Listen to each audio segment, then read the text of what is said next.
a couple of weeks ago, I found this quote. Actually, it was sent to me on, I think, Facebook or Twitter. And I thought it's a nice introduction to what I want to say today. Popular Mechanics, this month's issue. Everyone's talking about private industry getting humans on Mars, Mars trips, Mars houses, Mars colonies, but no one's going anywhere without the help of one particular brilliant, peculiar, fantastical space centre, NASA's Jet Propulsion Lab, who is behind almost every amazing feat in the history of space travel. Probably not too far from the truth. And for 80 years now, the JPL, yes, we had our 80th anniversary 2 weeks ago. JPL has been using insane engineering, insanely creative but highly rigorous engineering to help us explore the solar system and beyond. So today, after a video, which I'll start in just a second, I'm going to talk a little bit about, from my own experiences, what it's like to be behind the scenes and what it is that makes JPL tick to enable us to do these kinds of things. But first, a video. It looks crazy. That's a very natural thing. Sometimes when we look at it, it looks crazy. It is the result of reasoned engineering, thought, but it still looks crazy. From the top of the atmosphere down to the surface, it takes us 7 minutes. It takes 14 minutes or so for the signal from the spacecraft to make it to Earth. That's how far Mars is away from us. So when we first get word that we've touched the top of the atmosphere, the vehicle has been alive or dead on the surface for at least 7 minutes.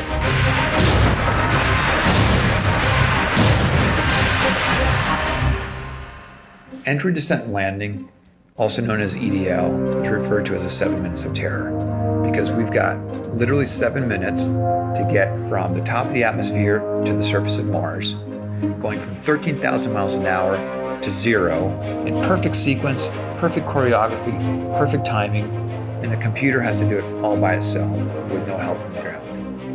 If any one thing doesn't work just right, it's game over. We slam into the atmosphere and develop so much aerodynamic drag. Our heat shield, it heats up and it glows like the surface of the sun. 1,600 degrees. During entry, the vehicle is not only slowing down violently through the atmosphere, but also we are guiding it like an airplane to be able to land in a very narrow, constrained space. This is one of the biggest challenges that we're facing, and one that we had never attempted on Mars.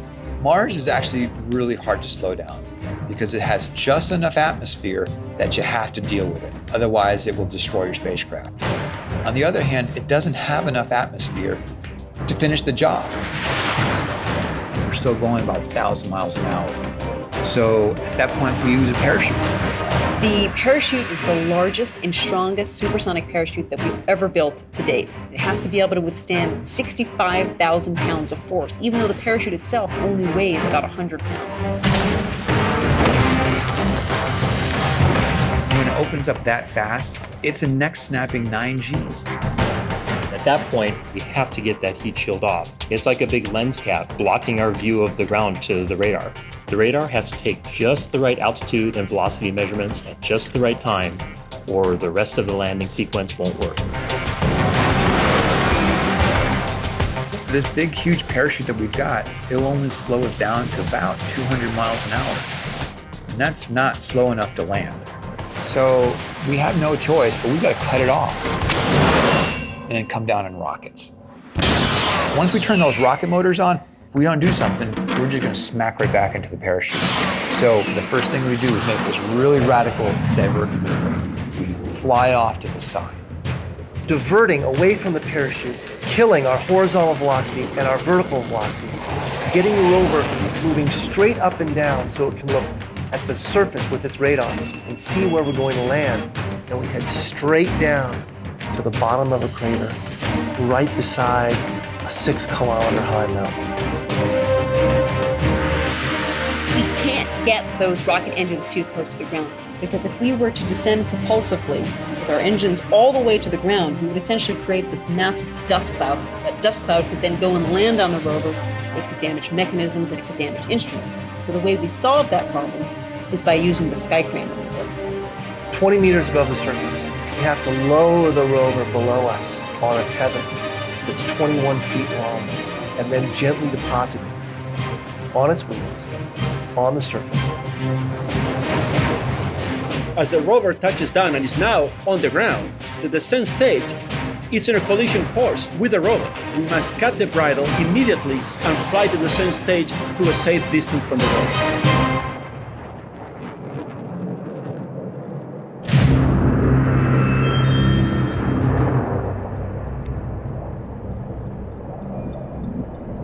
What could possibly go wrong? But nothing went wrong. That actually happened. I was there on that night. I was hosting a room full of celebrities at JPL, and the excitement when it actually got the thumbs up from Adam Stoltzen was astounding. I was 8.5 months pregnant, and my baby started kicking with the excitement of the crowd. She could hear it. So, and we're about to do it all again in 2020 with the next rover mission that's going to Mars. This time it's going to be for a new mission, which is the first in a 3-part series of missions for the Mars Sample Return Campaign. We got slides back. And this campaign is, well, I'm going to give you a talk now about my own experiences being part of the evolution of this campaign from its first concept, its inception back in 2009. And it's a story not just of the engineering, but of the Jet Propulsion Laboratory, the scientists, the science community, the US government, the US taxpayer, and really the world getting to this point of being able to say, we can credibly do this. But first, I'm going to have a couple of slides talking about the maturation of the science that lays the foundation for this campaign, and that is the science of the search for evidence of life on Mars. So, are we alone in the universe? That's one of the most fundamental, core of what it is to be human, questions that we can ask. And Mars has always been a tantalising target in the search for evidence of life beyond Earth. Right from the very first mission that went to Mars, and there have been 7 successful landings on Mars now, all by NASA. And the objective of the very first mission, which is the 2 Viking landers in the 1970s, was to look for evidence of life. And those landers they landed wherever they could safely land. They put out a scoop, took in some soil, analysed them for potential organics, and both of them found none. But to be fair, it was like searching for a needle in a haystack, just whatever happened to be within reach. So it didn't exactly do much to narrow the search. It was a bit of a lucky dip. But the damage was done, and the Mars program literally died in its infancy. And it was not until the mid-1990s then that this happened, the Allen Hills meteorite, ALH 84001. And this was such big news that it found potential evidence of life in this meteorite, ancient fossils, these things that look like fossil microbes, and it even made the front page of The Age in 1996. Some of the other headlines there are kind of intriguing. But this was very rapidly debunked as an interpretation. Nonetheless, since then, there have been these other structures, mineral deposits, that have been interpreted as possible signs of life, but it's hard to resolve without some context. Hold that thought for a couple of minutes. But the net effect was that what happened, 2 things happened. We had this concept of narrowing, we had the rise of the field of astrobiology, which is at its core, it's a new field of science that has at its core the search for, the understanding of the origin and distribution of life in the universe. And 2 core themes are narrowing the search. If we're going to look for evidence of life, let's not just do a needle in a haystack, let's actually try and think about how we can narrow it. And the other thing that happened was the reinvigoration of the Mars exploration program. So, Mars exploration for the next several years, or a couple of decades, then focused on these 2 themes, initially following the water being a necessary ingredient for life as we know it, starting with a technology demonstration, which was the Pathfinder mission, or the Sojourner rover, which was recently made famous when it appeared in the Martian movie, and Mark Watney rescued it and used it to phone home. But the science began with the next set of missions. So the Mars exploration rovers, Spirit and Opportunity, they both found evidence of ancient watery environments on Mars. At Meridiani Planum, this rover saw ripple marks formed in an ancient lake or fluvial environment. And then the orbiters, a whole bunch of evidence of water throughout Martian history, but particularly spectacular are these deltaic deposits. So deltas formed 3.5 billion years or so ago. And it looks like you're flying over something like the modern Mississippi Delta right there. And then finally, the Curiosity rover has shown that not only did you have deltas forming in where rivers flowed out into lakes, but the chemistry of the water in these lakes was so benign you could have drunk it. And that was kind of the final clincher, showing that Mars definitely had habitable environments as we understand them in the past. Now, at the same time, astrobiology was coming to focus on this concept of avoiding false positives. So for a long time, these structures in the middle picture here, microfossils, these were appearing in textbooks as the oldest evidence of life on Earth, discovered by Bill Schopf on the left. Then Martin Brazier from Oxford University came along and said, actually, these could just be scraps of nothing formed in a hydrothermal environment. These are 3.5 billion years old from the Pilbara region of Western Australia. And this really sort of rallied a cry for more rigorous approaches to interpretation of these kinds of things, not just microfossils. And this is very much harking back to the same problem they had with the Allen Hills meteorite. How do you actually distinguish these things from something that's completely non-biological? But it was not just microfossils that were coming under scrutiny. All of the various types of potential signatures of life that you can get in rocks were coming into question, and that was where I came in. So these are stromatolites from the Pilbara, also Western Australia, 3.5 billion years old. And these were the subject of spirited debate also because they looked like layered structures formed in younger rocks that are interpreted as microbial, but they're also shown to be quite feasibly formed by a completely non-biological set of processes. And it seemed that no matter how closely you scrutinise these things, it was impossible to solve. And my PhD advisor thought that was the perfect thesis topic to hand to me in 2003, so I naively accepted. And it seemed I spent a lot of time out in the field studying these, and the problem was if you zoomed in and tried to just focus on the inherent properties of these structures, you couldn't solve the problem. So being a geologist, I just sort of stepped back and examined the forest instead of the trees, and did like a multi-kilometre scale analysis of the entire formation. And from that sort of indirect contextual study literally fell the evidence that was needed to interpret these things, and it was clear that we were looking at an ancient microbial reef system, so like a reef formed in younger rocks throughout geologic history, the typical type of environment that you often see hosting life on Earth through time. And so that was published in 2006 and has stood the test of time. But as I finished that up, nagging little voice in my head said, if these are really microbes, where is the microbial scale evidence? And the little voice wasn't just in my head, it actually belonged to John Grotzinger, who was coming into Caltech JPL as the project scientist for Curiosity. And so I went over to JPL and did a postdoc with him as my advisor. So this is an early memory of JPL a number of years ago, on fire just about. I just thought this for a bit of a side amusement, but here you see the station fire that was burning. It came within 400 feet of the back boundary of JPL. It was pretty impressive to see when that threat approached JPL because Curiosity was being built in the high bay just down here at the time. You had Boeing 747 supertanker firefighter jets doing low-altitude manoeuvres in the San Gabriel Mountains right behind JPL there. It was a sight to behold. Anyway, so I sort of muddled around as a postdoc for a couple of years there and actually watched white American males leapfrog me in a career sense and felt that I wasn't really going anywhere. But I started using this instrument called a micro X-ray fluorescence spectrometer to do that microbial scale evidence thing.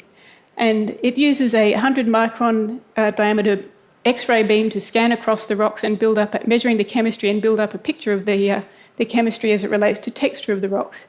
And this provided that microbial scale evidence that was missing. And it also gave me an idea for a potential instrument. And At the same time, I got roped in. This is kind of when my brain divided into two more pieces. But I got involved in Mars mission formulation. Now, this is a really key thing about why the Mars program and NASA's space program is so successful, particularly Mars. What you have is real community engagement in the decision-making process about what NASA should do. We had, so I was called into what was called a science analysis group, or a SAG, and we were tasked to decide or to recommend what should come after Curiosity.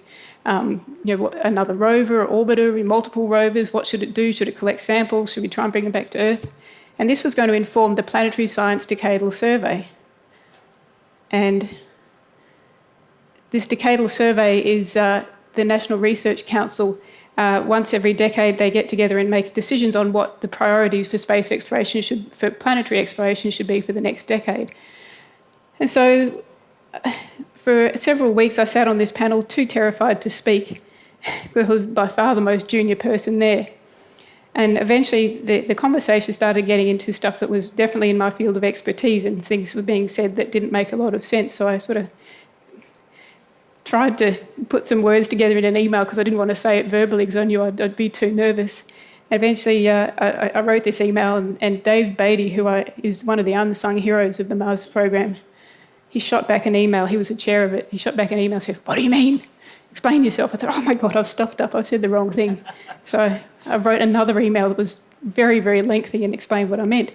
Anyway, it was something along the lines of, if you're going to do sample return, and this rover is sort of resource constrained, don't try and do it all, because you end up doing a grab and go and not having the ability to do the context, which is, of course, what my thesis was about. And instead, equip this rover with the ability to do the scientific selection, understand the context, and leave the actual getting of the samples till later. Anyway, as happens when you say something that's right, everyone a lot of people on the panel agreed, and it struck an accord, and it turns out they were all thinking the same thing but just hadn't figured out the way to say it. So I'd done the right thing. And what happened then was JPL deployed the engineers. Over a year or two, we worked very closely, the science team and the engineers, to develop the concept that was fed to the Decadal Survey. And they considered it, and what was going to be the big decision made was whether NASA would focus on a Mars sample return mission or a mission to Europa. And so there was a huge announcement night where we were all sat waiting with bated breath to find out what would actually happen. And of course, Mars won. We have a Mars program. We now also got a mission to Europa in planning as well. But there you have it. So as part of that, the Decadal Survey recommended that we needed to go from the sort of non-spatially resolved measurements of previous rover missions and have organic, chemical and mineralogical measurements that were much higher spatial resolution.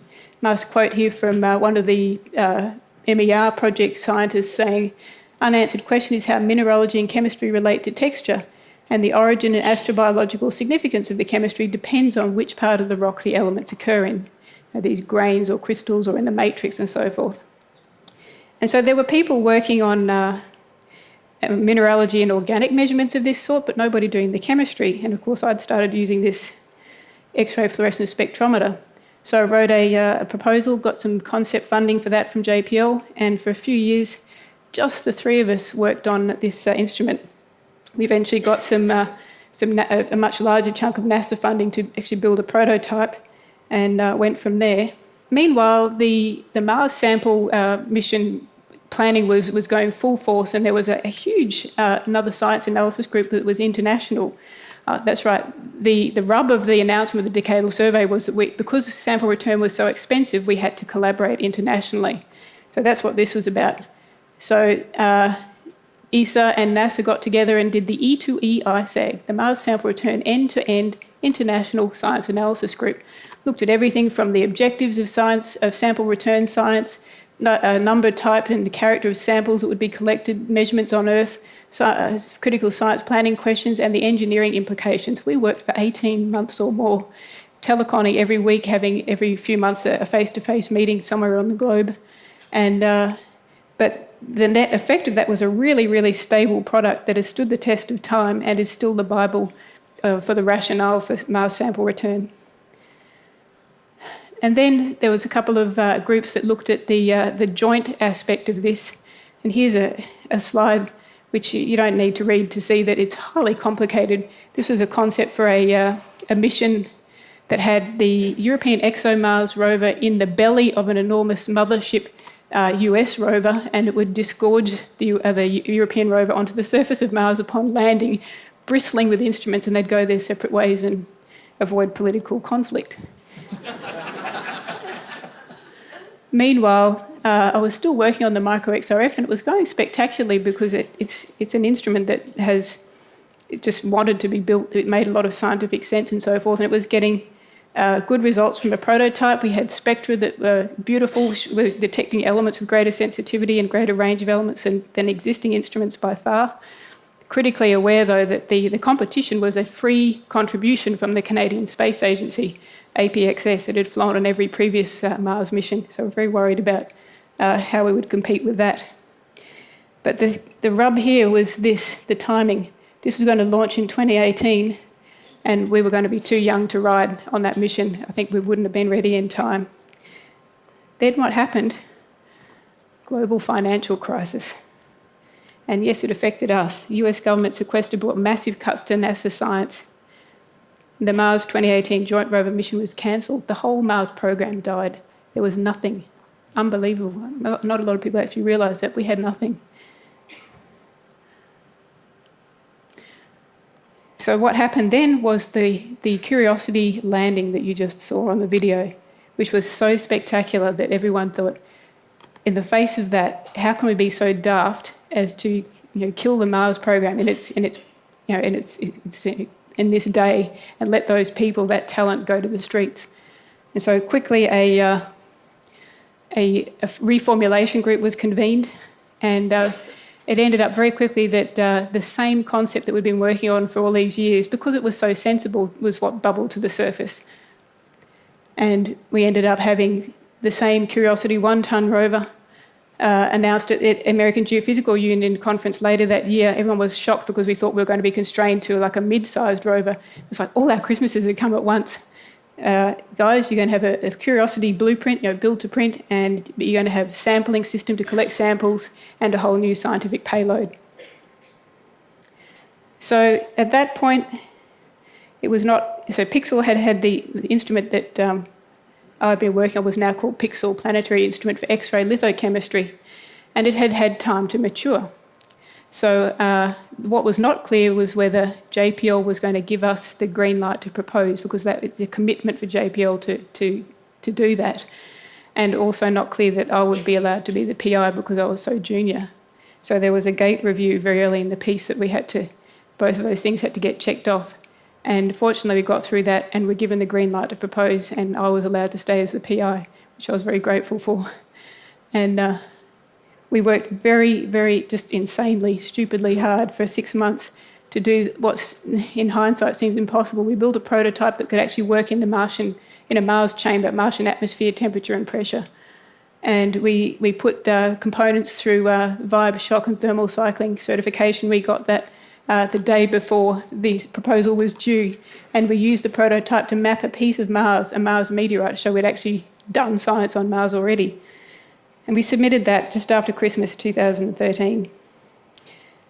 And then we waited, and the announcements were supposed to come in April. April went, May went, June went, finally in July, a rumour. And then they said, don't listen to the rumour, it could be wrong. Oh my God, what do I do? And then finally in mid-July, got a message on my phone from Jim Green, NASA headquarters. Abby, call me back, please. Okay. I ran next door to an office buddy, who's Matt Golenbeck, who's the project scientist for Pathfinder. I said, this is what's happening. He said, I think you've got it, Abby. I think you've got it. So I rang back and I left a message. He wasn't there, and then we played phone ping pong for the rest of the afternoon. Eventually, he got hold of me as I was walking up Cardiac Hill, the famous heart attack hill, to the top car park at the back of JPL, sweltering. Finally got to the second top step, and the phone rings, and I answer it, and he says, Abby, I think you know why I'm calling. I said, yeah, I think I do. He proceeded to tell me that it was a great proposal and we were on the mission, and not to tell anybody. He said, it's a secret until tomorrow. Don't even tell your team. So I hung up, went to my hot car and got inside, shut the door and screamed. And I thought, oh, I could tell my team. I know I could trust them. I know other people on another instrument at JPL went and told their team. But because I'd had that phone ping pong, I thought, oh, I won't tell them. I'll let them have that moment of revelation that I didn't get to have. So I called them to my office the next day, said, let's watch NASA TV and see what the outcome of this selection is. They came down and were sitting in front of the television and, in front of the computer watching this, and they rabbited on for about half an hour before finally they put up this graphic on the screen. It's got really small font and everyone's leaning across from behind me and looking at it. And it's like a whole minute went by and I think, can't they read? And I said, it's there. It's in the right here. I said, oh my God, we're on. And the room exploded. And within about a minute of that, Larry Wade, my systems engineer, turned to me and said, are you ready for this? I said, no, but we're going to give it a good shot. And the rest is a story for another time. But suffice it to say that the Pixel today is very different to the thing that we proposed, and every single instrument on the mission, that's the same. We had a PSG meeting a couple of weeks ago where everyone said, yeah, this mission's turned out to be a lot different than when we proposed. And we have a team of over 100 engineers and scientists just at JPL and in the science team, plus a lot of contractors as well, working on this. This is what it looks like now, and here's the rover arm. We're out on the turret here. And we've had enormous challenges, but we're still going well. And I think it's a combination of technically brilliant team spirit, great people to work with, a lot of rigorous, high-caliber reviews, and a strong scientific vision that's really carried us through. And I never thought before I came to JPL that I'd ever be doing anything like this. I thought maybe I'd be lucky enough to be one of those scientists who gets to play with the data coming back from a mission, but to do this, to build an instrument and put it on the launch pad and send it to another planet, and there to watch it scanning its little beam across the surface of the rocks and helping us answer some of the grandest questions ever asked. I never thought that would happen. But I know plenty of people who've actually put their instruments or their missions on the launch pad and the launch has failed or the landing has failed. Just a couple of weeks ago, the ExoMars Schiaparelli lander smashed into the surface of Mars at 300 kilometres an hour. And those people are like they've lost a child because they've put their whole career into this. But if there's one little nugget of insight that I can leave you about JPL here today, which is that it's better to have tried and failed than not to have tried at all. And this quote here from Theodore Roosevelt, or excerpt from a quote, is something of a motto at JPL. And the entire statement is something along the lines of, it's better to dare mighty things than failed. I had it on the notes, but I'll try and do it for maybe better than to dare mighty things and to fail than not to have tried at all. And that's, I think, the spirit of JPL. And I think it's a lesson that can be applied in life for lots of things. Thank you.